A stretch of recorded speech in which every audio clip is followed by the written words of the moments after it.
नमस्कार, जय माता दी। मैं हूं आपकी अपनी लाइफ डिजाइनर जीतू आचार्य। गणपति महोत्सव जब शुरू हो जाए तो आपके दिमाग में बहुत सारी चीजें चलती हैं कि गणपति कौन से घर में लाने चाहिए, कौन सी किस तरफ सूंड होनी चाहिए जो गणपति हम अपने घर में लाएं और हमें बहुत सारे लाभ मिले। बहुत सारी चीजों का खास करके ध्यान रखने की जरूरत है।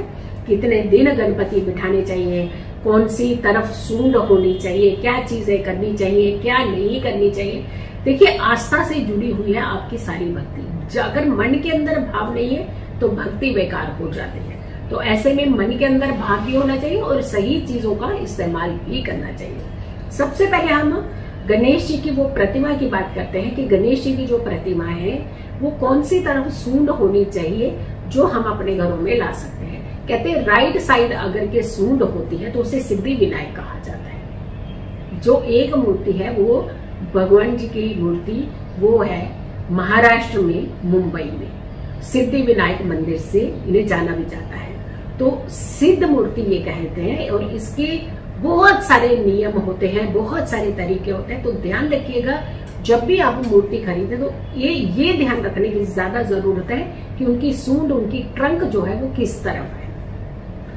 बाईं तरफ जो इनकी सूंड होती है उसे वक्रतुंड कहा जाता है, यानी आपकी सारी मनोकामनाओं को जल्द पूरी करने वाले और आपके घर में साधारण तरीके से भी रह जाने से। क्योंकि जब हम बहुत नियमों की तरफ बढ़ते हैं तो घर में आप बहुत नियमों का पालन नहीं कर सकते। इसीलिए जो दाईं तरफ जो राइट साइड की सूंड होती है वो घर में नहीं स्थापित की जाती है, क्योंकि उनमें नियमों का खास करके ध्यान रखा जाता है। लेकिन जो बाईं तरफ की सूंड वाले गणपति होते हैं उन्हें वक्रतुंड कहा जाता है और उनकी मूर्ति की पूजा करना साधारण पूजा के तरीके से भी आप कर सकते हैं। तो यहाँ पे आप अगर घर में मूर्ति स्थापना की बात करते हैं तो वो आपको बाईं तरफ यानी लेफ्ट साइड जो उनकी ट्रंक होती है वो आपको अपने घर में लाने चाहिए। और कहते हैं कि इनकी पूजा करने से आपकी मनोकामनाएं जो है वो बहुत जल्दी पूरी हो जाती है। फिर बहुत सारे लोग हैं जो खड़ी मुद्रा में है जो गणेश जी वो लेकर के आते हैं। लेकिन कहा जाता है कि कभी भी खड़ी हुई मुद्रा के गणेश जी को अपने घर में स्थापित नहीं करना चाहिए। गणेश जी हमेशा बैठे हुए, आसन पर बैठे हुए, बहुत अच्छे से शांत मन से बैठे हुए गणपति को ही अपने घरों में आपको विराजित करना चाहिए, स्थापित करना चाहिए।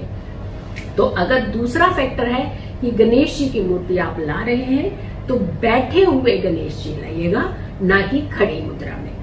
अब तीसरी बात आती है कि कोई भी तरह के गणेश जी आप अपने घरों में ले आते हैं, ये ध्यान रखने की जरूरत है कि गणेश जी का कोई भी आप रूप अगर लेकर के आ रहे हैं, रुद्र रूप नहीं दिखना चाहिए मूर्ति में। यानी जब आप मूर्ति को देखें तो आपका मन शांत होना चाहिए, आपका चित्त शांत होना चाहिए, उनके हंसते हुए चेहरा होना चाहिए, उनके चेहरे के अंदर एक पॉजिटिव भाव होने चाहिए। वैसे तो भगवान जी तो सारे हमेशा पॉजिटिव होते हैं, लेकिन कई बार बनाते समय कुछ एक रूप अलग अलग आ जाते हैं। लेकिन जो रूप आपको बहुत अच्छा अपील कर रहा हो कि इस रूप को देख करके हमारा मन प्रसन्न हो गया है, तो आप ऐसे ही रूप को लेना चाहिए। इस चीज का खास करके आपको ध्यान रखना चाहिए मूर्ति लेते हुए।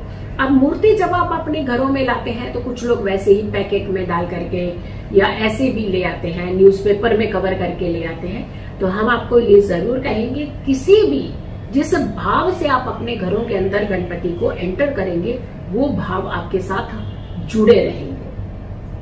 आपको गणपति जी को या तो पीतल के कोई बड़ी थाली होती है, बड़े बर्तन होते हैं, या बड़ा कोई पाटा टाइप का होता है पीतल का, आप उसमें भी रख करके गणपति जी को बिठा करके अच्छे से घर ला सकते हैं। या फिर लकड़ी के पाटे पर भी आप गणपति जी को अपने घर में ला सकते हैं। लेकिन ये ध्यान रखिएगा, जब आप गणपति जी को अपने घर में ला रहे हैं तो उनका मुख ढका हुआ होना चाहिए, यानी उन्हें अच्छे वस्त्रों के साथ, शुभ वस्त्रों के साथ, इनफैक्ट हम ये कहें पीले रंग के वस्त्रों के साथ अगर आप ढक करके गणेश जी को अपने घर में लाते हैं तो बहुत शुभता प्रदान करते हैं।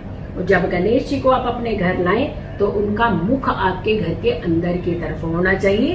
ये बहुत अच्छी शुभता प्रदान करने वाला होता है। आपके घर में समृद्धि लेकर के आते हैं और आपके घर में खुशियां और तरक्कियां लेकर के आते हैं। तो जब आप अपने घर में इस बार गणपति बिठा रहे हैं तो आप इन चीजों का खास ध्यान रखिएगा, इन सावधानियों का ध्यान रखिएगा और अच्छे से श्रद्धा भाव से गणेश जी की पूजा कीजिएगा, भक्ति भाव से गणेश जी की पूजा कीजिए। प्रथम पूजनीय देवता है, हर मनोकामनाओं को पूर्ण करने वाले होते हैं और आपकी सारी मनोकामनाओं को पूर्ण करेंगे। वीडियो को ज्यादा से ज्यादा लोगों तक जरूर शेयर कीजिएगा।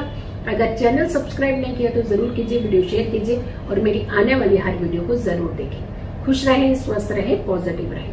पॉजिटिव रहते हैं तो हर समस्या से हम दूर रहते हैं। जल्दी हाजिर होंगे एक अच्छी वीडियो के साथ। तब तक के लिए नमस्कार, जय माता दी।